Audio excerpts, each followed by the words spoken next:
Governor Bush, let's stick on the issue of spending. Over the last 15 years, the federal budget has doubled from $1.9 trillion to this year an estimated $3.8 trillion. Can you commit that as president, the size of government relative to the economy will shrink under your presidency? And specifically with regards to the discretionary budget, are there any specific programs that you'd cut? Sure. Well, first of all, I think we ought to shift as much of these things, block grant them back to the states. So the biggest non-discretionary, so-called non-discretionary spending. By the way, Mike, why do we call these things discretionary and non-discretionary to start with? That's kind of a trap to begin with, isn't it? Shouldn't we have a family budget in Washington, D.C.? Shouldn't we start with the notion that you take what you have, you spend what you have? The budget in Washington, it starts like this. That's the base budget. It grows automatically. Maybe we should have a zero-based budgeting approach where there is no difference between discretionary and non-discretionary. So here's the idea. Medicaid, one of the largest spending items in the federal budget.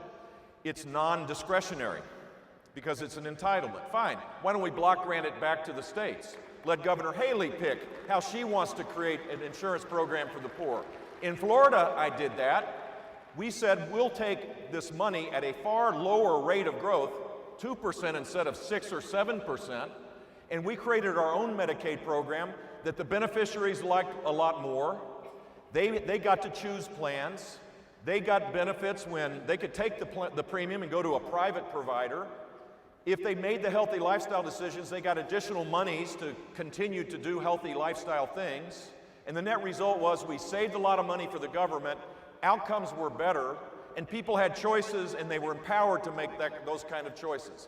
That's the better approach. Across the board, we should be doing that. But there's a lot of programs inside of Washington that don't need to go back to, they ought to be eliminated. The EDA, there's a whole alphabet soup of things inside of the Department of Commerce.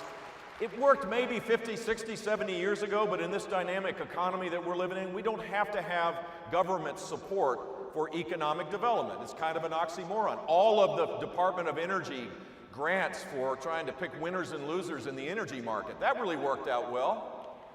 Solyndra and every other one, we should eliminate all of that kind of spending and focus on